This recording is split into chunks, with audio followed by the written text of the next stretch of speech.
Most people think they understand darkness. They think it's just the absence of light, something you can fight with a flashlight or a brave face. But I learned the truth underground. Darkness isn't empty. Darkness is alive. And in southern Ohio, beneath miles of untouched forest and limestone, there's a system of caves that was never meant to be opened. A place older than our maps, older than our history, older than anything that should still be awake. I used to be a cave diver, not for thrill, not for fame, for the quiet, for the challenge, for the idea that I could slip somewhere untouched and make it out in one piece. But the day I followed a disappearance case into an uncharted cavern, everything I believed about the world changed. I saw things that don't move like us. I heard things that don't think like us. And I came face to face with something that isn't supposed to exist above ground. This story isn't about adventure. It's about the truth I found under Ohio, and why nobody, not even the bravest diver, should ever go back down there. Because something in those caves is still breathing, and it remembers me. I used to think the scariest sounds in this world were the ones you could hear. Screams, crashing metal, breaking bones. But the older I got, the more I learned that the sounds you can't place, the ones that come from behind walls, under floors, or inside your own chest, are the ones that crawl deepest under your skin.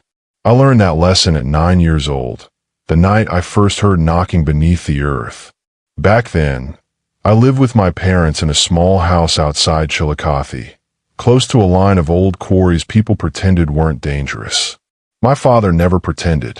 He knew exactly what they were, dark holes that pulled at curious minds like open mouths. He used to say the ground in southern Ohio was hollow in all the wrong places. At the time, I didn't know what that meant. I only knew he dove into those pits like they were old friends calling him home. My father, Jerome Quinn, wasn't the dramatic type. He was simple, quiet, and honest. The kind of man who always smelled like river water and metal. His hands were rough. His voice was low.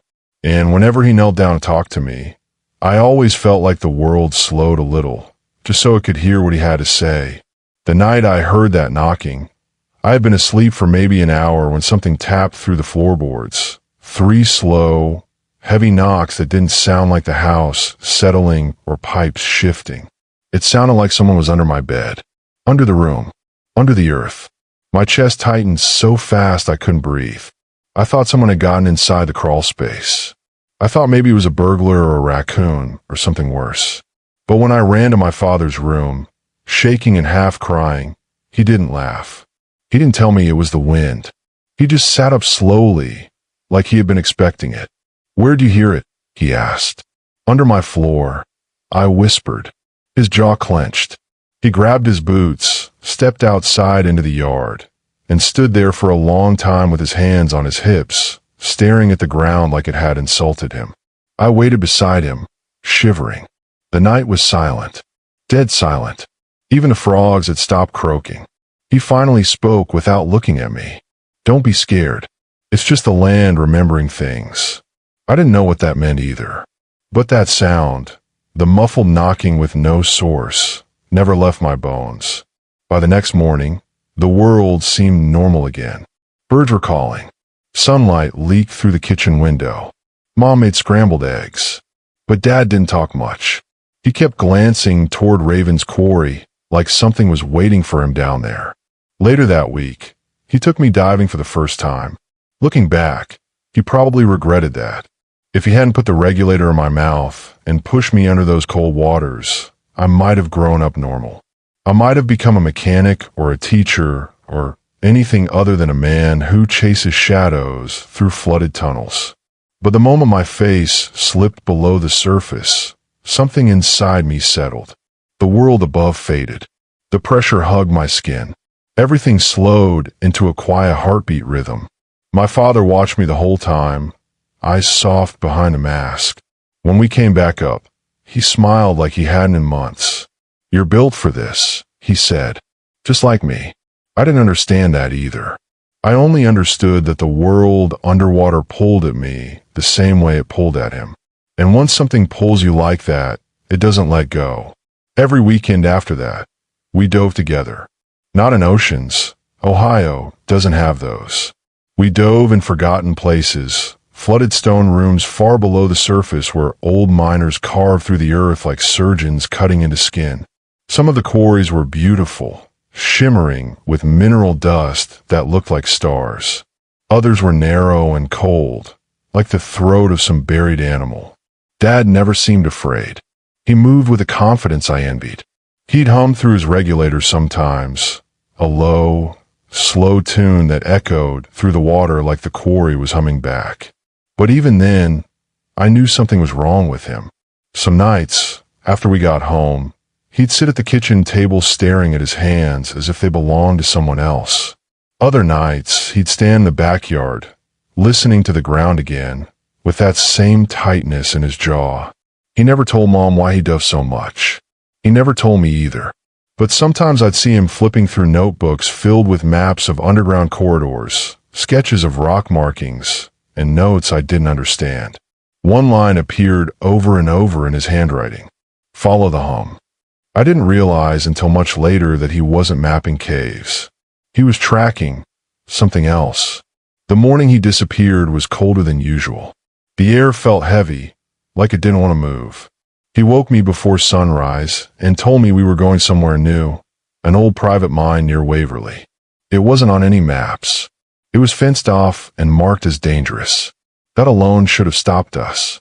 But Dad climbed the fence like it wasn't even there. The water inside that mine was black. Not dark, black, like the color had been sucked out of it. We suited up in silence. He checked my air twice. He squeezed my shoulder like he was trying to memorize the shape of it. Stay close, he said, no matter what. Those were his last words to me. We descended slowly. 30 feet. 60. The deeper we went, the colder the water became. I stayed on his left side, watching his fins cut through the silt. At around 100 feet, something shifted in the dark. A current maybe, or pressure, but whatever it was pushed a cloud of silt between us. I blinked. He vanished behind it. I tapped my light twice, the signal for where are you? No response. I checked the guideline. It was still connected. I pulled once. Nothing pulled back. I waited. 30 seconds. A minute. Maybe 2. Every second hit my chest like a hammer. My hand shook. My breath came too fast. My vision tunneled. The water pressed against me like it wanted me to stay still. Then the guideline went slack. My entire body went numb. I kicked upward with everything I had, lungs screaming by the time I broke through the surface. I tore my mask off and yelled his name until my throat burned. But the only answer was the quiet ripple of the water. 3 days later, the recovery team found his gear wedged between 2 stone slabs. But no body, no trace, no signs of struggle, just empty water. The coroner called it drowning. The sheriff called it an accident. Mom called it God's will. I knew better. I knew the land had taken him back. After the funeral, I tried to stay away from the water, but it didn't take long before I felt that same pull again. That old familiar hum. I started diving alone, at night, in places no one else went. That's when I first felt the stone vibrate beneath my hand. 3 slow pulses.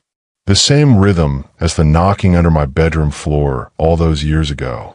The same rhythm as my father's last dive. And for the first time in my life, I felt afraid in a way I didn't have words for. Not fear of drowning or darkness or getting lost, but fear that the earth itself remembered me. Fear that it wanted me to. People like to say time heals everything. That's a lie, at least for people like me. Time doesn't heal anything. It just teaches you how to keep moving while something stays broken inside you. After my father disappeared, I tried to live like a normal kid. But every quiet moment, every still night, every cold morning made me think of him drifting somewhere in the dark. By the time I graduated high school, the only place I felt steady was underwater. It didn't matter if it was a lake, a quarry, or some old flooded mine nobody wanted to talk about. Whenever my head slipped beneath the surface, the world stopped shaking. The noise in my mind went silent. My heartbeat slowed into something steady and predictable. It was the closest thing I had to peace. So I became the kind of diver who didn't ask many questions. People hired me for jobs most others turned down. Collapsed tunnels, contaminated pits, abandoned storm drains. Anything that required slipping into narrow spaces where daylight didn't follow. The more dangerous the dive, the more I said yes. I liked disappearing into the dark. I liked the pressure on my chest. I liked the feeling that the world above couldn't touch me down there. But something else followed me. Something I couldn't shake. It started small. Little things you tell yourself are coincidences. Pipes humming in empty buildings. Floorboards vibrating even when no trucks passed outside. Sometimes, in certain places, the walls themselves seemed to throb. Not constantly, just once. A single pulse. Like something deep in the earth was adjusting itself. The first time it happened underwater, I was 23. I was surveying a water treatment tunnel near Dayton, mapping out cracks along the foundation. The place was about 80 feet deep, long and narrow, like a throat carved out of cement. My light barely reached the far walls. I was alone, kicking slowly through the gloom when the concrete shifted under my glove. Not like something breaking, not like a structural crack. It tightened, just slightly, like skin reacting to a sudden cold touch. It happened so fast I jerked backward and slammed into the opposite wall. I tried to tell myself it was nothing, my mind playing tricks, fatigue, bad lighting. But the pressure in the water changed. It pressed against my ribs like a hand. A soft vibration rippled through the wall, traveling from my palm up my forearm. Not shaking, more like a living creature beneath the surface, turning over in its sleep. I got out of there fast. Too fast. I barely logged the readings. But for the rest of the night, my arm twitched on its own like it remembered the touch. After that, similar things kept happening. In an old storm drain north of Cleveland, the water pulsed once every 30 seconds, like it had a heartbeat. In a quarry near Portsmouth, I found claw-shaped grooves carved into limestone. Fresh ones, not the kind carved by erosion. I ran my finger over them and felt heat coming from inside the stone. Not warmth. Heat. In a half-collapsed tunnel near Circleville, the walls tightened so suddenly that the silt exploded upward, blinding me for nearly a minute. When it cleared, the tunnel behind me was narrower than before. Not caved in, narrower like something had squeezed it. Every time, I told myself it was stress, or nerves, or maybe I'd spent so long underwater that I'd forgotten how to trust my senses. But deep down, I knew something else was happening. Something that connected every strange vibration, every shifting wall, every warm groove in the rock. The land was moving, breathing, growing, and it hadn't forgotten me. The worst moment came the night I returned to Raven's Quarry, the place where my father had taken me for years. I hadn't been there since he vanished, but something pulled me back. I drove there at midnight, parked by the old fence, and climbed down the slope to the water's edge. The air was colder than it should have been. Crisp, sharp. It tasted metallic, like the air inside a hospital freezer. The surface looked calm, but the moment I slipped beneath it, something changed. Visibility dropped to almost nothing. Silt drifted like ash around me. I tried to steady my breathing, but the deeper I went, the more wrong everything felt. At about 60 feet, I touched the wall to steady myself. It pulsed. 3 times, slow and deliberate, the same pattern I'd heard under my bedroom floor when I was 9. My entire spine locked. My chest tightened. I felt like a kid again. Frozen, shaking, unable to move. Then I saw something carved into the stone. 4 deep lines, parallel and clean, like they'd been cut by something with precision. They weren't old. They weren't eroded. The edges were sharp, like they'd been made only hours before. I ran my light over them again and again. The wall around them was warm. My glove came away slick with something clear and viscous, like mucus but colder. It took everything in me not to panic. I kicked upward until the light of the surface shimmered above. When I broke through, the cold air felt like fire on my skin. I ripped off my mask and sat on the bank until my breathing slowed. I told myself I imagined it, that my mind had taken the sound of my heartbeat and turned it into something else. But the marks on the wall didn't lie. Neither did the residue on my glove. Things kept escalating after that. The more jobs I took, the more I found places where the stone felt less like stone and more like muscle. Sometimes I'd feel pressure waves bending around me, like the water itself was rearranging. Other times, I'd hear faint clicks beneath the floor of a dry tunnel, rhythmic, intentional, like something tapping from the other side. The scariest part wasn't what I touched or heard. It was the feeling that I wasn't discovering something new. I was rediscovering something my father had found first. Which brings me to the day Newark Biotech reached out. I had heard the name before. Most divers had. They were known for hiring private contractors to retrieve samples from places that shouldn't have held anything alive. Old aquifers, abandoned wells, sealed caverns no one had entered in decades. Their representative, Dr. Loretta Miles, met me in a quiet office with white walls and no windows. She carried herself like someone who spent too much time around secrets. After shaking my hand, she placed a folder on the table between us. It looked old, water-damaged. The edges curled like they'd been exposed to moisture for years. Inside was a single page, a field note dated 2007. The handwriting stopped my breath. My father's. There were coordinates, short notes about vibrations in the stone, a sketch of a spiral shape, and at the bottom, in shaky pencil, the water sings when it's hungry. My stomach dropped. I felt dizzy, like someone had pressed a thumb against the center of my skull. Dr. Miles didn't say much. She didn't need to.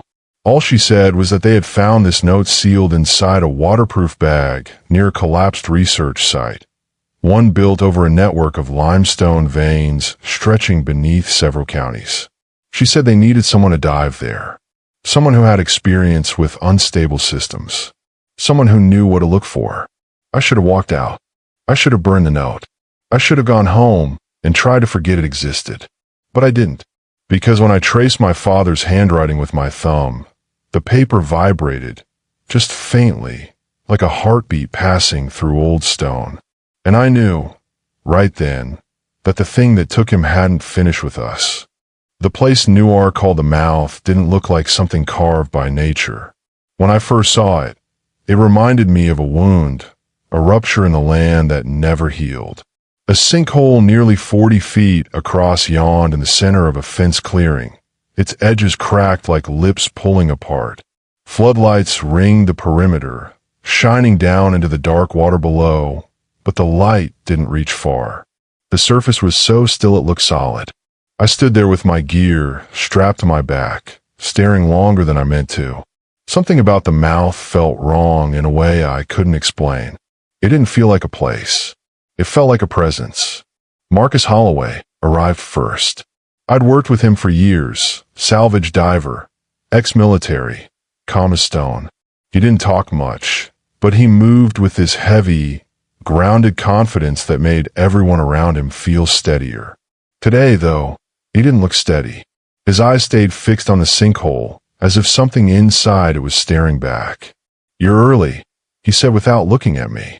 "So are you," I answered. He didn't smile. Ground strange here. Even from the surface, I understood what he meant. The air felt thick. The dirt under my boots felt too soft and too firm at the same time, like something was pushing upward against it. Every few minutes, a faint vibration crawled through the soil and into my ankles. Not enough to alarm the scientists walking around, but enough that someone who spent their life reading currents and pressure shifts would feel it instantly. Laura Brooks showed up shortly after. She was a biologist, younger than me by almost a decade, and one of the few scientists I'd met who didn't talk down to divers. She had this quiet intensity, like she always carried 5 thoughts at once, and didn't share any of them unless she trusted you. When she saw the sinkhole, her face went pale. "That doesn't look stable," she said. "It isn't," Marcus replied. Dr. Loretta Miles approached us with her clipboard. Behind the calm face, She looked exhausted. Maybe scared. Maybe both. You'll descend to 200 meters, she said. We've confirmed an open chamber down there. You'll collect samples of the glowing biofilm and retrieve any mineral data your scanners capture. Her voice broke slightly on the word glowing, like she didn't want to say it out loud. She continued, avoid disturbing the sediment. It reacts to vibration. That word, reacts, stuck in my mind like a hook. We suited up in silence. Rebreathers, full face masks, extra tanks strapped across our shoulders. Guideline reels, wrist sonar, backup lights, standard equipment. But the air felt heavier than the weight of the gear. Lara's hand shook as she snapped her regulator into place. Marcus rested a hand on her shoulder. Breathe slow, he said. Water listens. He didn't mean it poetically. He meant it literally. We stood at the edge of the mouth, staring down into the still black surface. I tried to steady my breath, but something cold crept along my spine. The water didn't smell like a sinkhole. It smelled clean. Sterile, almost chemical, like something was preserving it. The ground trembled once beneath our feet, soft but unmistakable. Lara whispered, "Did the earth just breathe?" Before either of us could answer, Marcus stepped forward and jumped. He didn't hesitate, didn't look back. He just disappeared into the dark with a quiet splash. Lara followed, then me. The first thing I noticed underwater was the silence. Even with my regulator and gear, the world below felt muted, like the water was swallowing sound before it could spread. Our lights cut narrow beams through the greenish descent. Bubbles drifted upward in perfect, smooth lines, undisturbed by currents. The deeper we went, the more unnatural everything felt. At 80 feet, the walls appeared, smooth limestone curving around us like the inside of a giant throat. The patterns didn't look random. They spiraled, braided, folded into shapes that almost looked intentional. Not carved by tools. Not eroded. Grown. The water temperature dropped so fast my teeth ached. At 90 meters, the walls began to glow. Faint at first, just soft blue veins pulsing under the rock surface. Lara swam closer, her light steady. "That's not algae," she said. Her voice crackled through calms. "It's embedded. It's part of the limestone." She reached out with a small sampling blade. When the metal touched the wall, the glow dimmed, just for a moment, like the stone flinched. She jerked her hand back. The wall brightened again, pulsing slow and deep, like it was adjusting itself. "What was that?" she whispered. I didn't answer. I couldn't. Because the vibration that followed wasn't something you hear. It was something you feel. A low hum swelled through the entire chamber, rolling against my chest like distant thunder inside water. It vibrated in my mask, my ribs, the joints of my fingers. The hum wasn't random. It had rhythm. It had intention. It felt like a message. Marcus turned his headlight downward. "Movement," he said. Something stirred far below us. Long, slow, sinuous, like a shadow drifting through fog. It didn't move like a fish or a mammal. It moved like fog shaped by thought. "Probably sediment," Lara said, but her voice shook. We kept descending. The tunnel widened, opening into a chamber so large our lights couldn't find the edges. The walls pulsed softly, their glow syncing with the hum. I checked my depth gauge, 160 meters. The pressure hugged my chest with a tightness just shy of pain. My heartbeat was loud inside my mask. I could feel my pulse echo through the regulator mouthpiece. The floor dropped out from beneath us like a cliff, and the chamber stretched downward, wider than anything the sonar map suggested. It didn't look natural. It looked like an internal cavity, a place meant to hold something. At 180 meters, something brushed my ankle. I whipped around, light slicing through the dark. Nothing. No sill disturbed. No shadow fleeing. Just water thick enough to feel like hands moving past skin. We pushed lower. My chest tightened. Air tasted wrong, metallic, as if the pressure was squeezing flavor out of the regulator itself. The hum grew stronger, wrapping around my ribcage. My lungs felt like they were breathing against a second pair of lungs hidden behind them. When we hit 200 meters, the chamber walls widened again, revealing a platform of smooth stone. Not jagged, not natural. Smooth, flat, polished, almost like bone. In the center stood a spiral structure, rising 8 feet tall. It wasn't rock. It wasn't coral. It wasn't anything I'd seen in my life. Semi-transparent. Faint blue light glowing within its layers. A slow pulse rolled through it like liquid sliding through veins. Laura drifted toward it, breath hitching in her mic. This is beautiful. Beautiful wasn't the word I felt. I felt dread. Heavy, smothering dread. Because the pulse coming from the spiral matched the pulse I'd felt under my bedroom floor as a child. The same rhythm. The same hunger. And somewhere behind us, in the tunnels above, the walls tightened. Just slightly, like a throat preparing to swallow. For a moment, none of us moved. The spiral stood there in the center of the cavern, glowing like a massive shell turned inside out. Each layer pulsed with a slow rhythm that didn't match the natural flow of water or pressure. It was too steady, too alive. This isn't a formation, Laura whispered. This is something else. Her voice trembled through calms, thin and brittle. Marcus circled behind it, shining his light along its ridges. Organic, he muttered. Feels wrong. That was Marcus. Never dramatic, never emotional. If he said something felt wrong, it was already far beyond that. I drifted closer, the pressure pushing against my chest as if the chamber didn't want me near. My light fell across the spiral surface. It wasn't smooth. It had thin, translucent membranes stretched between each ridge, quivering with every pulse. Inside, something faintly shifted, like fluid sliding through a network of veins. A low vibration rolled through the cavern. Not through the walls this time. Through the spiral. A deep, heavy pulse that rattled my jaw. Back away, Marcus said. But Laura didn't move. She held her scanner up, eyes wide behind her mask. Data flickered across her wrist display. It's reacting to us, she whispered. It knows we're here. Her words sent a cold spike up my spine. I wanted to grab her vest and pull her away, but something else caught my eye. On the far wall, beyond the spiral, something metallic stuck out from the limestone.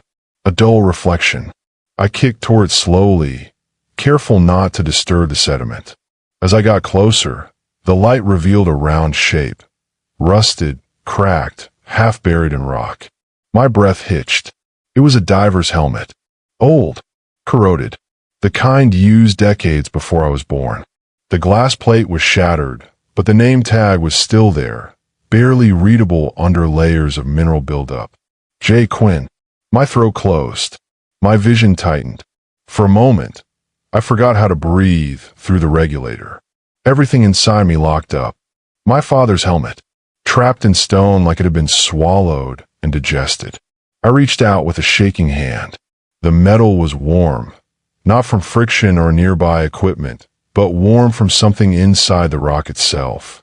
A faint blue glow seeped from the cracks, like fluid behind the glass. Inside the helmet, something moved. I jerked my hand back so fast I nearly dropped my light. Laura drifted closer. Riley, is that? I don't know, I said, but the words scraped out of my throat like gravel. A shadow shifted behind the broken visor. The blue glow thickened, swirling like fog gathering itself. Then a shape slid forward inside the helmet. A finger, long pale, pressed against the inside of the glass. My lungs froze. Marcus swore. We're leaving. Now. Move. But the walls disagreed. A violent pulse shook the cavern.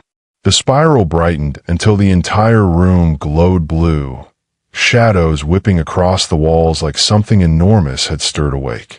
The water temperature spiked, so fast my mask fogged. Then it dropped again, freezing my fingertips through the gloves. I kicked away from the helmet, but the cavern shifted in front of me. The tunnel we'd come through.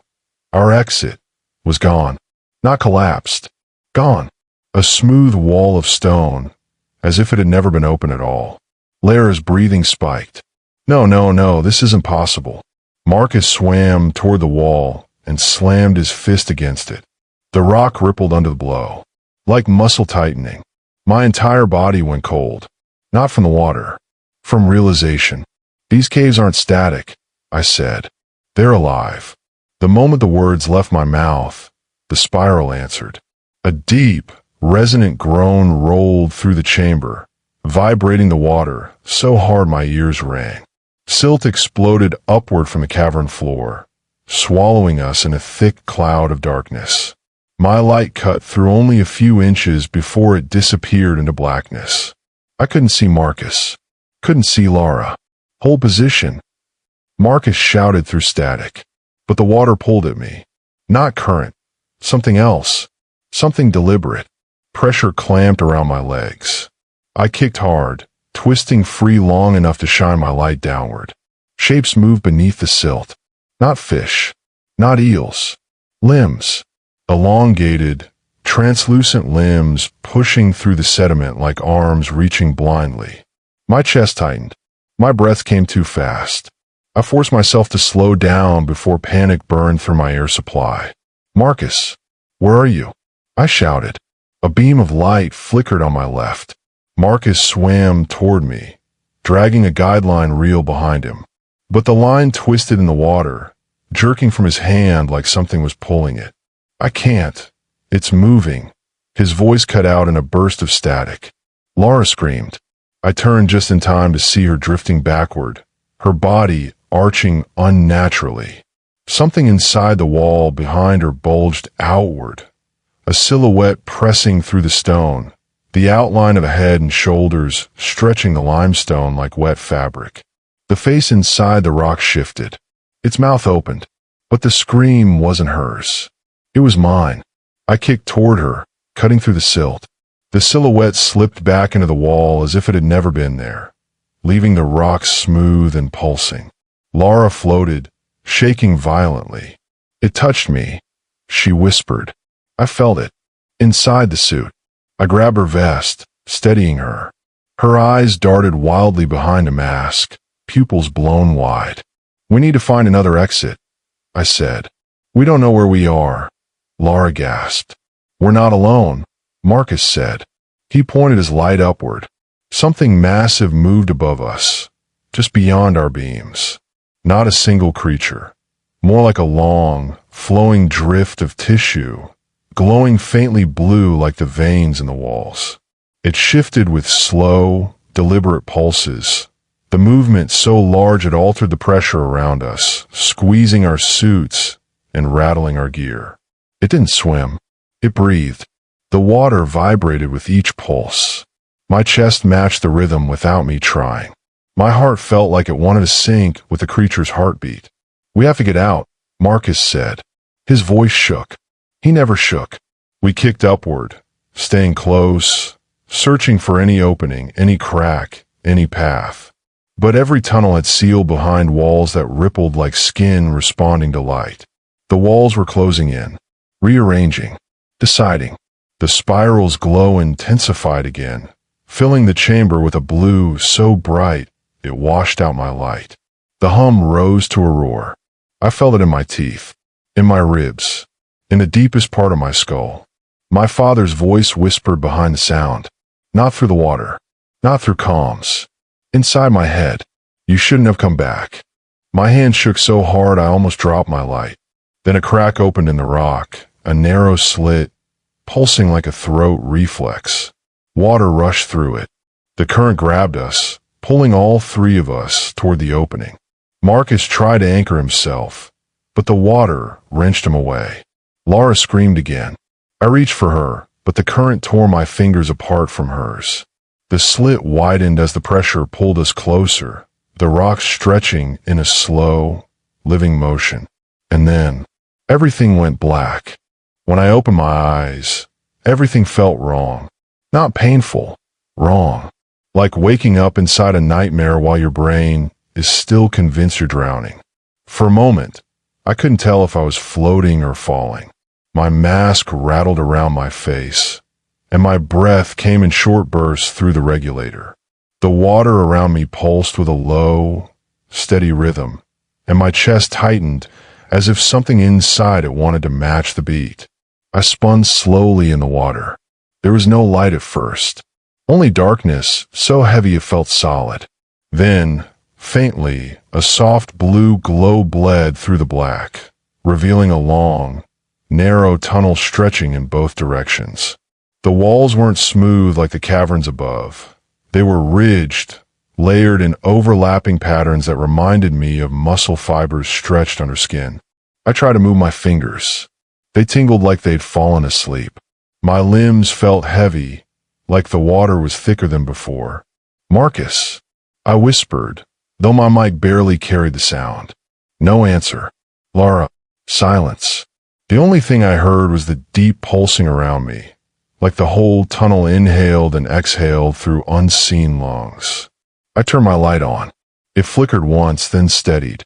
I scanned the tunnel carefully, expecting something to jump or slither or reach out. Nothing moved. Nothing chased.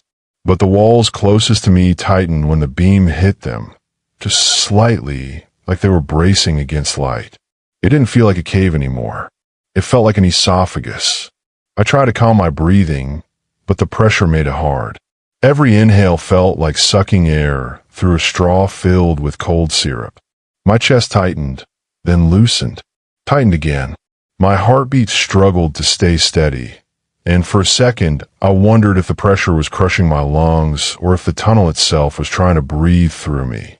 I forced myself forward, kicking gently so I wouldn't disturb the walls. The tunnel curved sharply, the blue glow growing brighter with each turn. Something scraped faintly somewhere behind me, soft but unmistakable, like nails dragging slowly across wet fabric. I didn't look back. I didn't want to see what might be following me in that dark. The tunnel narrowed so much I had to turn sideways to fit. My tank scraped the walls, and the membrane-like texture flexed around the metal. I felt the vibration travel across my back and down my ribs. A slow chill crawled up my neck. When I finally reached the end of the narrow passage, the tunnel opened into a small chamber. My light trembled across it. The floor was covered in layers of silt that pulsed with a faint blue glow. The walls were the same strange, muscle-like texture. But the ceiling, if you could call it a ceiling, hung low and curved like the inside of an animal's rib cage. And on the far side of the chamber, something moved. At first I thought it was another piece of the wall shifting. Then the light caught a shape that didn't belong there. Dark, slumped, and barely floating above the floor. A person. I kicked toward it slowly, fighting the instinct to sprint. My light shook as I brought it closer. It was Lara. She drifted with her back against the wall, her arms limp at her sides. Her regulator was still in her mouth, though her breaths came sharp and uneven. Her eyes were open wide, staring at nothing, unfocused and glassy. Her entire suit had thin streaks of blue glowing fluid across it, like veins painted over the fabric. "Lara." I grabbed her shoulders, shaking gently. "Lara, look at me." Her eyes flicked toward me. Slow. Delayed. "Wrong. I hear it," she whispered, voice trembling. "It's talking." My stomach dropped. "What's talking?" She didn't answer. Her gaze drifted past me, into the dark corner of the chamber, like something stood there watching us. "Where's Marcus?" I asked. Her jaw clenched. Her lips parted slowly, as if she had to remember how to speak. "It touched him," she said. "It pulled him through the wall." I felt my body go cold. Not from the water, from the image her words created. Marcus, calm, unshakable Marcus, being swallowed by the stone like a bug sinking into wet clay. I tightened my grip on her vest. "We're getting out. Now." But the chamber shuddered around us. A heavy, rolling pulse shook the water so hard my mask vibrated. The walls rippled inward, tightening, then loosening again, like something inside them had shifted. Dust and tiny particles rained down from the ceiling. Lara whimpered, curling into herself like a child. "It's moving toward us," she whispered. "It knows where we are." The idea that the cave, or whatever this thing was, could sense us made my skin crawl. I scanned the chamber again. The floor wasn't solid rock. It looked layered, soft, porous, and it pulsed with every vibration that traveled through the space. I pointed my light upward and froze. A shape clung to the ceiling. At first it blended with the curved structure. Then it moved, just enough for the glow to slide across it. A long, smooth mass pressed against the ceiling, its underside lined with faintly glowing ridges that expanded and contracted like gills. A drop of blue fluid fell from it and drifted past my face like a tear. The shape inhaled, not air, water. The entire chamber shuddered as the pressure around us changed, like the creature above was drawing water into itself. Lara clutched my arm, trembling so violently I thought she'd drop her regulator. "Don't move," I whispered, but the creature already knew we were there. A long slit opened along its underside, stretching slowly, revealing a row of pale, fleshy structures that rippled like exposed muscle. The water around us warmed, then chilled, then warmed again in a sickening rhythm. The lights along the walls brightened until the chamber glowed like the inside of a living heart. And then something else moved. A face, pressed in the wall behind Lara. Its features distorted, stretched thin under the stone membrane, but unmistakable. A human face, eyes wide open, mouth silently forming words it no longer had breath to say. The skin fused with the wall pulsed in time with the creature above. The eyes shifted toward me. Not alive. Not dead. Something in between. Lara screamed. The creature's underside expanded, and a low groan filled the chamber, deep, ancient, vibrating through my bones. My vision blurred. I felt the pressure in my head spike, like my skull was being squeezed. My heartbeat faltered, nearly syncing with the creature's rhythm. I had seconds before I blacked out. I grabbed Lara and kicked toward the far tunnel, the only opening that hadn't sealed. The walls pulsed, narrowing with each movement, trying to close the path ahead. The creature groaned again, louder, angrier. The face in the wall stretched its mouth wider, skin tearing soundlessly under pressure. Black dots filled my vision. My chest burned. "Kick!" I shouted. I dragged Lara through the opening, just as the walls contracted violently behind us, sealing the chamber in one fast, crushing motion. The force of it shot a pressure wave through the tunnel, slamming us forward. I didn't dare look back. The tunnel slammed us forward like we'd been fired from a cannon.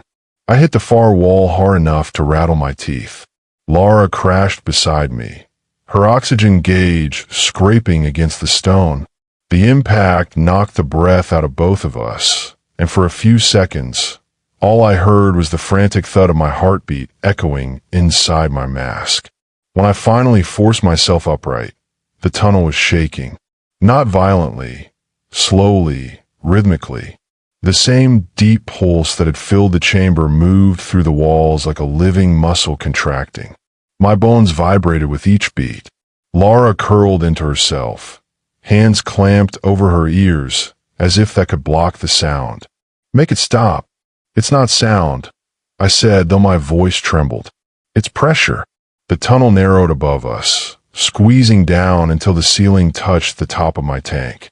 My light flickered as dust drifted down. I turned it toward the passage ahead. More tunnels, more branching paths, none of them on the maps Newark gave us. The walls glowed faintly with those same embedded veins of blue light, soft, breathing, shifting in patterns that looked almost like signals. Lara shuddered.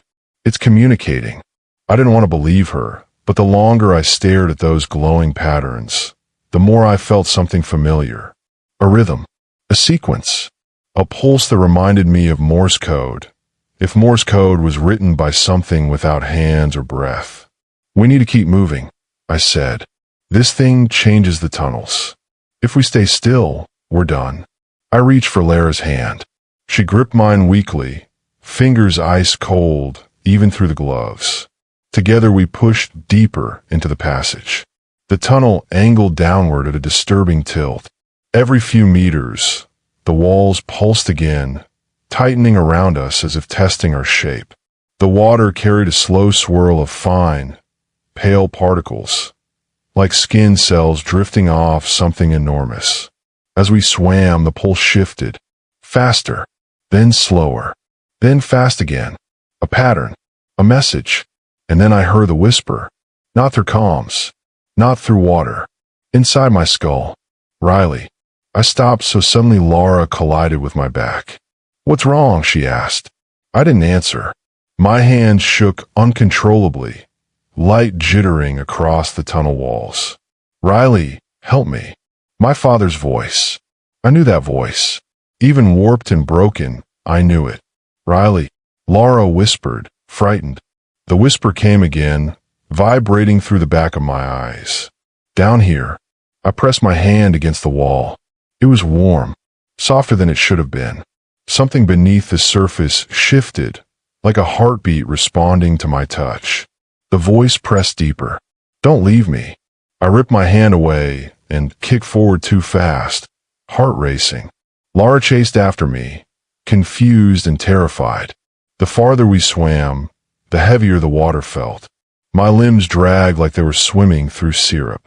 The tunnel widened suddenly, opening into a different chamber, smaller than the last but somehow worse. The walls were lined with bulb-like sacs, each pulsing faintly with blue light. Some were empty, others held shapes, human shapes, faces, arms, fragments of bodies half embedded, like fossils halfway, through being born or eaten. Lara gasped and drifted backward. Oh God, Riley, what is this? I couldn't speak. I couldn't even breathe properly. The sight pinned me in place like a hand pressing on my chest. The sacs weren't storing bodies. They were digesting them, or growing them, or something in between. One sac pulsed sharply as we passed. Inside, I saw the outline of a person's face, eyes closed, mouth slightly open, like they were dreaming under layers of translucent flesh. The blue glow flickered around them like static caught in liquid. As my light crossed the shape, the eyes snapped open. I flinched so hard I slammed into the opposite wall. The person inside the membrane twisted, pushing weakly against the sac as if trying to swim toward me. Their mouth opened and closed with slow desperation. Lara's voice cracked. We have to get out. Riley, we have to get out now. I dragged my gaze away, swallowing panic. Keep your light forward. Don't look at them. We moved faster now, kicking through the chamber. Every sac we passed pulsed at a slightly different rhythm. Some sounded like heartbeats, others like slow, choking breaths. One near the ceiling cracked open as we passed, releasing a thin stream of glowing fluid that swirled around us like smoke and water. My head started spinning. The pressure increased again, squeezing the air from my lungs, making it hard to think. Another pulse rolled through the chamber, deeper this time, angry. The sacs vibrated in response, the entire chamber tightening like a living womb preparing to expel something. And then, movement. Something massive drifted across the far wall, its shadow stretching long across the blue glow. Not a creature, at least not like anything I'd ever seen. It wasn't a single body. It was a network. A lattice of glowing strands and translucent flesh, stretching across the chamber like nerves grown too large. It moved slowly, every part of it shifting with perfect coordination. It felt like watching a brain swim. Lara's breath hitched. It's thinking. The lattice turned, if turning was even the right word, and one long membrane pressed toward us. The glow inside it brightened, pulsing faster, as if reacting to our presence. The whisper returned. You came back. My father's voice again. Closer now. Clearer. I could see nothing resembling him. No shape, no shadow. But the sound filled my skull so completely I felt dizzy. Laura grabbed my shoulder. "Riley, look up." I turned my light upward and froze. Embedded in the ceiling was a face. Not human anymore, but once human. Mouth stretched open in a silent scream. Eyes half fused with the membrane overhead. The skin was pulled thin, almost transparent, showing blue veins pulsing underneath. The face twitched as we passed under it. A drop of glowing fluid fell from its chin onto my visor and slid downward in a long streak. My heart stopped, then kicked so hard it hurt. "Go," I said. "Now." We pushed toward a narrow exit on the far side of the chamber. The walls contracted behind us, sealing sacks one by one as if cutting off paths. The lattice creature drifted after us, slow but purposeful. The whispering grew louder. "Riley, help me. Find me." The voice wasn't ahead. It wasn't behind. It came from every direction. The exit tunnel pulsed, once as we reached it, then twice, then stretched open like a throat, letting something pass. We shot through it before it could close. The tunnel shook violently. The blue veins dimmed, then flared like something in the system was experiencing pain. The water churned around us with sudden heat. I felt in my teeth, in my spine, in the scar I'd gotten at 12 when I cut my knee on a rock. And somewhere deep below us, something enormous shifted, so large that the movement sent a slow wave rolling through the entire tunnel network. We swam until my muscles burned, dragging ourselves through twists and turns. My lungs screamed. My vision trembled. Laura sobbed quietly beside me, her breath fogging her mask from the inside. Finally, the tunnel sloped upward. The water temperature dropped. The glow faded. For the first time since the spiral chamber, I felt cold. Real cold. We weren't safe. The creature was behind us. The voice was inside me. Marcus was somewhere in the walls. But at least we were rising. A faint shimmer appeared above, light, distorted through water. I kicked toward it with every ounce of strength left in my legs. And just when I reached the mouth of the tunnel, something grabbed my ankle. Something clamped around my ankle. A grip so cold it felt hot, like frostbite biting straight through the suit. I didn't think. I didn't look. I just kicked with every bit of strength I had left. My foot twisted so hard I felt something in my ankle tear, but the grip didn't release. It tightened, dragging me back down the tunnel. The shimmering outline of the exit shrank above my head, stretching away like a distant star. "Riley!" Laura screamed behind me. I twisted in the water, light shaking so hard it bounced off every wall. For a moment, I thought one of the sacks had followed us, or the lattice creature, or something worse. But it wasn't a creature. It was an arm, a human arm, pale skin, fingers stretched long and thin from water exposure, nails soft and peeling. It jutted from the tunnel wall like a limb caught halfway between flesh and stone, its elbow fused with the membrane around it. The hand was clamped around my ankle with a strength that didn't make sense for something half embedded. The face next to the arm, the one fused into the wall, twitched as we struggled. Its eyelids peeled open, revealing empty blue eyes filled with swirling fluid instead of pupils. Its jaw worked slowly, mouth stretching into a round shape like it was trying to speak through layers of stone. A low moan vibrated through the wall, shaking loose dust that drifted around us like falling ash. Laura kicked toward me, grabbed my vest, and pulled. The arm pulled back harder. I felt my injured ankle scream. My mask fogged from the heat of my breath, and I had to blink repeatedly to keep my vision clear. "Cut it!" Laura cried. "Cut it loose." Her hands fumbled for the dive knife strapped to my thigh. I reached down too, fingers shaking as I gripped the handle. The blade slipped once, nearly cutting into my own leg. I steadied my grip and slashed downward, slicing along the wrist of the embedded arm. The blade met resistance. Not hard like bone, not soft like flesh. Something in between. The membrane around the arm trembled like muscle contracting in pain. The face next to it contorted, mouth opening wider in a silent scream. Laura screamed too. Do it again. I drove the knife deeper. A thick, translucent liquid oozed out. Cold, sticky, glowing pale blue. The arm jerked once, stiff as a corpse in rigor mortis. Then it loosened. Not much. Just enough. I kicked upward with everything I had. The grip slipped. The arm stretched toward me again, fingers curling, but the current from our movement dragged it back into the wall. The membrane pulled it in like wet clay, swallowing a sinking stone. Laura dragged me upward, kicking powerfully. My ankle throbbed with every movement, each pulse matching the creature's rhythm below us. We surged toward the shimmering exit. The light above brightened, rippling with distorted reflections. My lungs ached. My ribs felt like they were being squeezed by an invisible vice. Then, we broke through.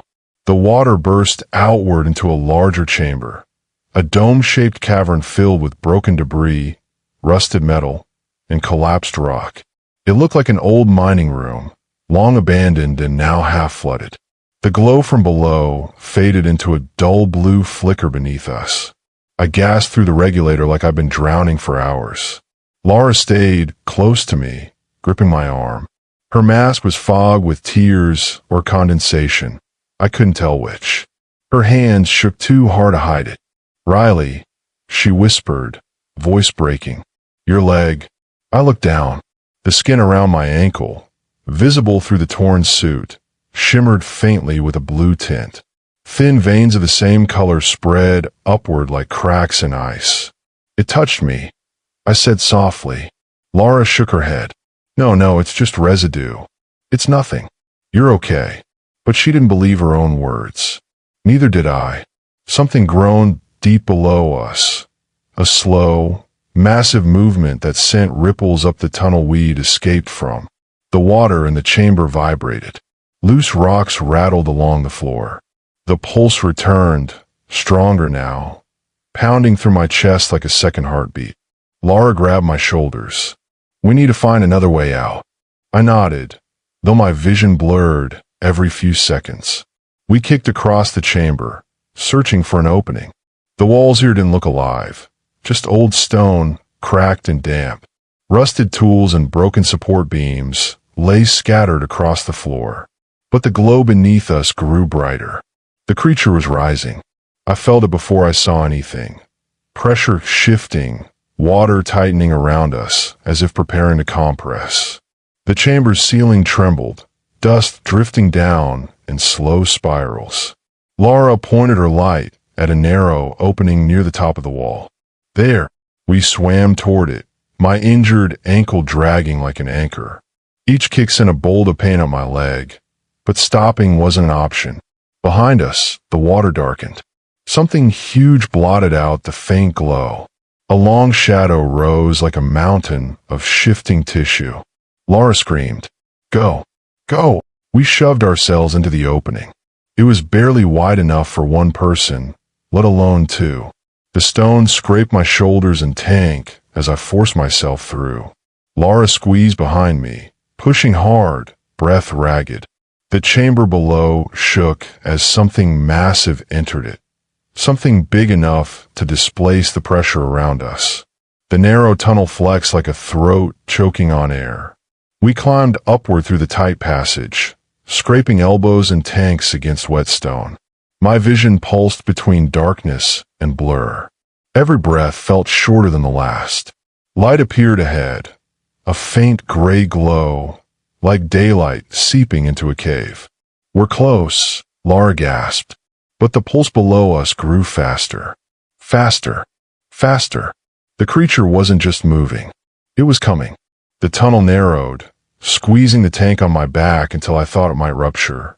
Rocks crumbled under my palms as I clawed upward. My legs dragged uselessly behind me. My ankle screamed. My heart pounded in a rhythm that wasn't mine. Laura pushed on my heels, forcing me upward faster. And then, my head broke through the water. Air. Cold. Humid cave air. I ripped my mask off and gasped so hard my lungs burned. We were in a cavern only half flooded, with stone steps rising toward a dark tunnel. Weak daylight seeped in through cracks far above, just enough to make shadows twitch in the edges of my vision. Lara surfaced behind me, sobbing with relief. But before she could climb out, something slammed into her from below. Her scream tore through the cavern as she was yanked back under, dragged down the tunnel we came through. I lunged, grabbing her wrist. The force nearly tore my arm out of its socket. I braced myself against the stone steps as her nails dug into my skin. Riley, her face vanished beneath the surface. Her scream turned into a stream of violent bubbles. My fingers slipped. "Hold on," I shouted, voice cracking. For a second, I felt her grip tighten. Then, she disappeared. The moment Lara's fingers slipped from mine, the water swallowed her so fast it felt like she'd been erased. One heartbeat she was there, fighting, screaming beneath the surface. The next, nothing. Just a violent swirl, spiraling into darkness below. I dove after her without thinking. My body moved before my mind could catch up, adrenaline ripping through me like fire. The cold water slammed into my chest as I plunged under. My light cut through the dark in frantic streaks, but the narrow tunnel below was already clouded with disturbed silt. "Lara," I shouted underwater, the sound trapped inside my mask. I reached the opening and shoved myself down into it, ignoring the stabbing pain in my ankle. The tunnel walls pulsed around me, shrinking, expanding, pulling in water like a throat panicking. I kicked downward, forcing myself deeper into the dark. Then I saw it, a smear of blue glow drifting through the cloud of silt. Not just glow blood, her blood. I pushed faster, lungs tight, breath shallow. The tunnel slanted sharply downward, and for a split second, I glimpsed her light. It flickered wildly, jerking left and right like she was being dragged by something thrashing in the water. I kicked hard, fingertips brushing the last bit of air I'd taken from the surface. My chest burned. My ankle screamed. But none of it mattered. I wasn't losing her. Not like this. I shot down the tunnel and reached out, fingers brushing fabric. Her vest. I grabbed her shoulder with both hands and yanked. The water around us twisted violently, like something enormous shifted deeper in the earth. A deep pulse traveled up the tunnel, vibrating through my ribs, shaking my teeth. Lara jerked backward in my grip, but something held her. I tightened my hold, refusing to let go. I pulled with everything in me, legs kicking until the muscles in my calves screamed. And then, whatever was holding her let go. Her body slammed into mine, nearly knocking the regulator from my mouth. We tumbled together in the water, spinning, limbs tangling as we scraped against the tunnel walls. The glow behind us brightened again, but this time it didn't chase. It watched. The pulse from below rolled upward through the stone, shaking the entire tunnel. The membrane-like walls rippled, as if reacting to the creature's anger. The water around us tightened, pressure rising fast enough to make my vision blur. I kicked upward with Lara limp in my arms. My lungs burned fiercely, screaming for air. I pushed harder, kicking through water thick as syrup. My ankle felt like it was tearing each time I moved it, but stopping wasn't an option. Then my head broke the surface again. Air slammed into my lungs so fast I choked. I dragged Lara up beside me, pulling her toward the stone steps. She was conscious, barely, coughing hard, gasping between broken breaths. I hauled her onto the steps, letting her collapse against the cold rock. She rolled on her side, vomiting water and glowing blue fluid onto the stone. Her hands trembled uncontrollably. Her pupils were blown wide, almost swallowing the iris. "Lara," I whispered, brushing wet hair from her face. "Hey, stay with me." She didn't answer at first. Her chest shuddered. Then her eyes flickered toward me with a slow, heavy effort. It was inside my mask," she whispered. "Riley tried to get in." The words froze my spine. My breathing hitched. I glanced back at the water, half expecting something to rise, some tendril or limb or face breaking the surface. Nothing. Just the soft ripple of the cave system breathing. The faint glow beneath the water flickered, like something shifting far below, turning its attention elsewhere. But we weren't safe. Not even close. I looked up toward the crackled tunnel overhead. More daylight seeped through a narrow fissure in the ceiling high above us. The air shimmered with drifting dust and cold mist, the entire cavern trembling faintly beneath our feet. "We need to climb," I said. "We're getting out." Laura shook her head weakly.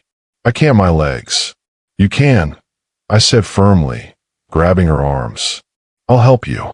She tried to stand but collapsed with a sharp cry. I caught her before she hit the ground. When I looked down, I saw why.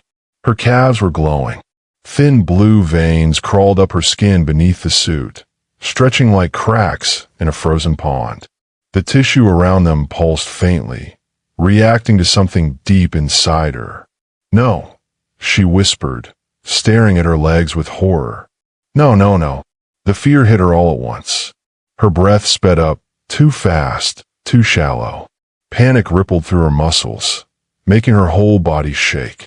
"Laura," I said, steadying her. "Look at me. Stay with me." Her eyes locked onto mine, wild and terrified. "It's changing me." My stomach twisted. I couldn't lie to her. Not after everything. But I couldn't lose her either. "You're still here," I said. "You're still you. We just need to move." The cavern groaned again. Deep below us, the creature shifting. The water in the pool churned. Something heavy pressed against the tunnel walls beneath the surface. It wasn't done with us. I grabbed Lara's arm and pulled it over my shoulder. She leaned heavily on me as we moved up the stone steps, one slow, agonizing step at a time. Each vibration from below made the walls shake, dust raining from above like the cave was starting to collapse. "Hurry," Laura whispered, her voice shaking. "Riley, it's coming." I didn't answer. I didn't want to scare her more. But the truth sat cold in my chest. I felt it too. I felt the pulse in my bones, in my teeth, in the glowing veins spreading across my ankle. The creature's rhythm had infected us. We climbed until my legs burned. Sweat dripped inside my mask, mixing with tears I didn't have time to acknowledge. The fissure above grew brighter, daylight spilling through broken stone. Not enough for freedom, but enough to tell us we were close to the surface. Just a little further. A violent pulse hit the cavern. The stone steps cracked beneath us. Laura slipped, screaming as the ground split under her foot. I grabbed her, holding her as tightly as I could. The pool behind us erupted. A massive column of water shot upward, slamming into the ceiling with enough force to shake the entire chamber. The roar was deafening, like a hurricane trapped underground, and rising through the water. A shape, huge, translucent, alive. The same lattice of glowing veins we saw earlier unfurled like wings under the pool surface. Long membranes reached upward, stretching toward us like fingers hungry for warmth. Laura sobbed, clinging to me. "Riley, we're not going to make it." "Yes, we are," I said, gripping her hand. "I'm not leaving you." The creature surged upward again, the water trembling, the cavern shaking violently. The fissure above cracked wider, daylight spilling down like a rain of silver. I dragged Laura up the last few steps toward the opening, just as the creature broke the surface. The creature broke the surface in a violent surge of water that hit the cavern walls hard enough to shake the stone beneath our feet. The sound was like a living mountain dragging itself upward, like something too big for its own body, trying to force its way into a world that didn't want it. I held Laura against me, her weight dragging on my shoulder. The fissure above us shrank and widened with every tremor, tiny rocks falling like hail. Daylight flickered through the crack, ghostly and thin. We were close, so close, but the creature below wasn't letting us go without a fight. The membranes rose first, long, translucent sheets glowing blue beneath the cold cavern air. Then the veins inside them flared brighter, pulsing in sharp, angry rhythms. The water churned as if boiling from the inside. Laura whimpered.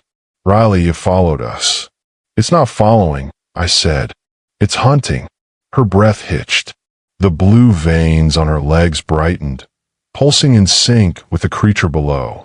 She clutched the stone wall, nails digging in. "I can hear it. I can feel it. Riley, it's inside my head." I didn't doubt her. I felt it too. A deep vibration crawled through my spine, settling behind my eyes.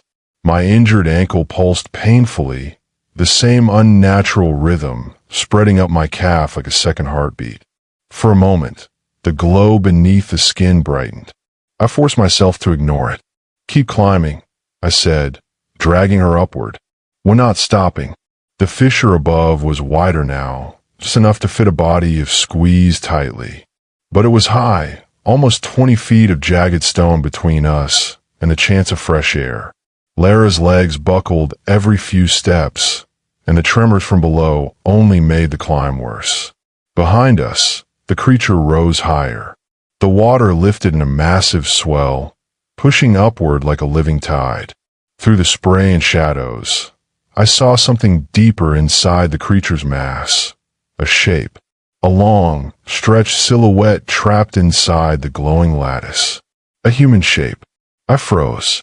My chest went cold. No, it couldn't be. Laura followed my gaze. She stiffened, breath shaking. "Riley, don't look at it." The shape drifted upward inside the creature's translucent flesh. A head, shoulders, arms extended as if reaching upward. Blue fluid flowed through its veins like glowing blood. My stomach twisted. It wasn't just a shape. It was Marcus. His face was distorted, partly fused into the creature's network of tissue. His mouth stretched open in a silent scream. Eyes rolled back like he'd been hollowed out. His chest rose and fell slightly, as if something inside the creature forced him to breathe. "Marcus," Laura whispered, her voice breaking. "Oh God." The creature lifted him higher, closer to us, like an offering, or a warning. My throat tightened. "We keep moving. Now." I didn't let myself look at him again. If I did, I'd freeze. I'd break. We climbed, scraping our hands raw against the rough stone. The fissure widened above us, letting in more light, real light, warm and bright compared to the cold glow below. The daylight gave me strength I didn't know I still had. But we weren't fast enough. The creature surged again, rising so close I felt the heat of its inner glow against my back. It filled the chamber with a low groan, deeper than before, so deep I felt it vibrate through the stone under my palms. Lara's legs gave out again. She collapsed on her knees, clutching her chest.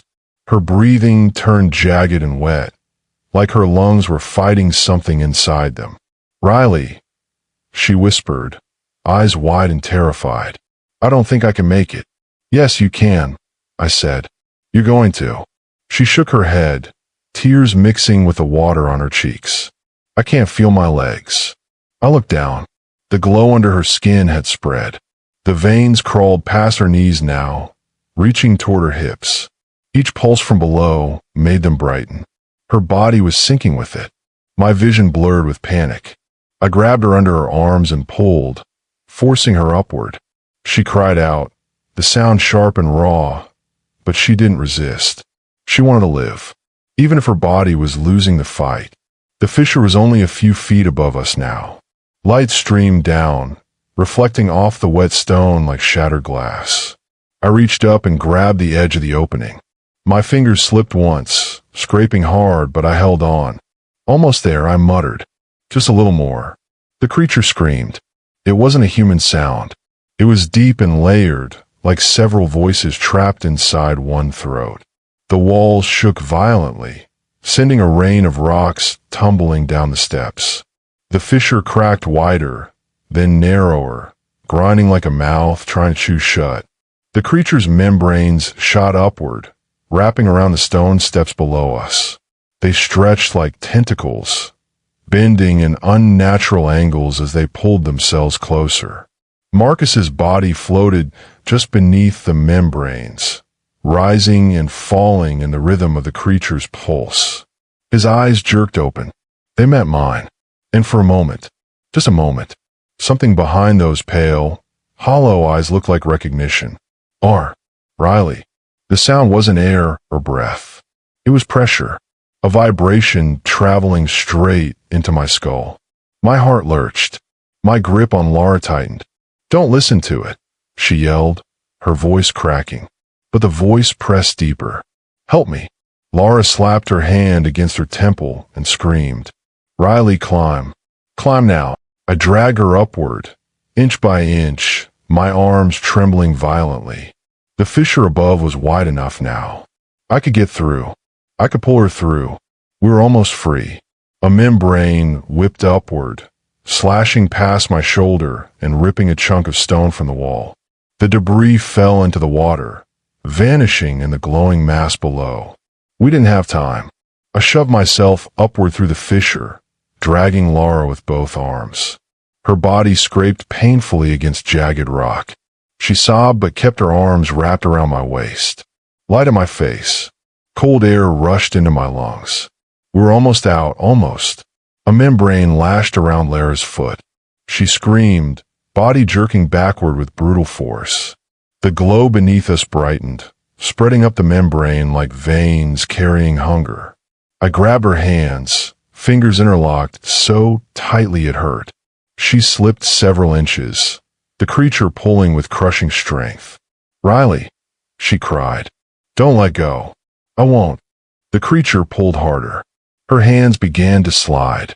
The fissure cracked wider from the pressure, daylight pouring around us in blinding shafts. The wind from above rushed down the tunnel. Fresh air. We were so close. But the creature wasn't losing this easily. Her grip slid another inch. No, Laura, hold on." She met my eyes, and I saw the truth in hers. She knew she couldn't outrun the creature. Not with the infection spreading. Not with her body changing. "Go," she whispered. "Please." I screamed. "No." She smiled through tears. Then her hand slipped free, and the creature dragged her into the dark. The last thing I saw of Laura was her face disappearing into the darkness. The pale glow of the creature's veins reflecting off her eyes as she was pulled downward. Her scream cut off, so fast the silence felt sharper than the sound. For a second, I couldn't move, couldn't breathe, couldn't think. Then the fissure above rumbled, scattering dust across my face. The ground beneath me shook in a violent pulse, shaking the fear back into my bones. The creature was rising again, closer now, fast enough that the air vibrated around the edges of the fissure. I didn't have the luxury of breaking down. I turned upward and clawed through the narrow opening, using the last of my strength. My fingernails tore against the stone. Jagged edges sliced my arms. My ankle screamed with each kick, but I pushed until half my body was above the surface. The world above was a narrow crawl space carved between fractured limestone layers. Cold air rushed across my face, sharp and fresh. My lungs drank it like I'd been suffocating for hours. Below me, the cavern shook violently. A membrane whipped upward and slammed against the fissure, spraying glowing fluid across the rocks beside my face. My skin burned where droplets hit it, leaving thin, glowing streaks across my cheek. I dragged myself the rest of the way through and rolled onto solid ground, just as the fissure snapped shut behind me with a wet, final slap. The echo of it shook the stone beneath me. I lay there on my back for several seconds, staring at the cracked ceiling, my breath shaking and uneven. The world above smelled like wet dirt, cold air, and old stone. Real things. Normal things. Things that didn't pulse or glow or whisper. But none of it felt safe. Not after what I had seen. I forced myself upright, gripping the cave wall for support. The narrow tunnel stretched ahead, dark, jagged, unfamiliar. Wind slipped through from somewhere far in the distance, whistling like it was guiding me forward. I limped down the passage, dragging my injured ankle behind me. The glow beneath my skin pulsed in sharp reminders. Every few steps, the pain shot upward, reaching my knee, then fading again. It was spreading, slowly, but it was spreading. My breath stuttered with each pulse. But I kept going. The tunnel angled upward sharply. I climbed, slipping on loose rocks, fingers digging into cold stone. Once, I thought I heard something behind me. Something scraping against the sealed fissure. Something pushing. My heart seized. I climbed faster. The tunnel widened suddenly, opening into a larger cave. Sunlight spilled across the floor through a break far overhead, turning the dust in the air into drifting gold. I could smell pine trees, wet leaves, fresh wind, forest. I could almost taste freedom. A rusted metal ladder hung crookedly beneath the opening, bolted into ancient stone. It was old, barely holding on, but it was real, human-made. I grabbed the first rung. It groaned but held. My hands trembled as I climbed, the muscles in my arms burning with exhaustion.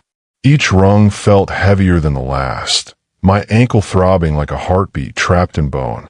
Halfway up, the glow on my leg pulsed violently. My vision blurred. I nearly slipped. My fingers whitened as I clung to the ladder, chest rising and falling in frantic bursts. Not now, I whispered to myself. Not now. Below, the cave trembled again. A crack formed along the wall, near the collapsed opening. Blue light bled from it, staining the shadows. The pulse surged upward, stronger than before, angrier than before. It sensed me leaving. The crack widened. Something pushed through it.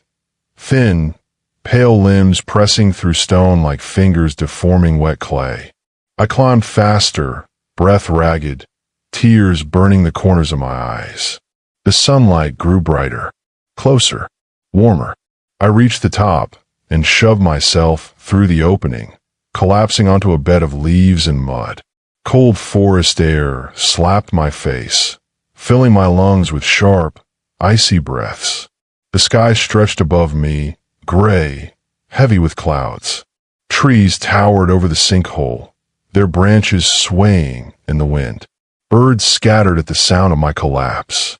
For a moment, I lay there, stunned, alive, but not whole. The ground trembled beneath me one last time. A deep pulse echoed through the earth, shaking loose dirt around the sinkhole. Blue light flickered through the cracks for a brief second, like an eye opening under the forest floor. Then it went still. The world above fell silent. I rolled onto my side, clutching my leg. The glow beneath my skin dimmed, but didn't disappear.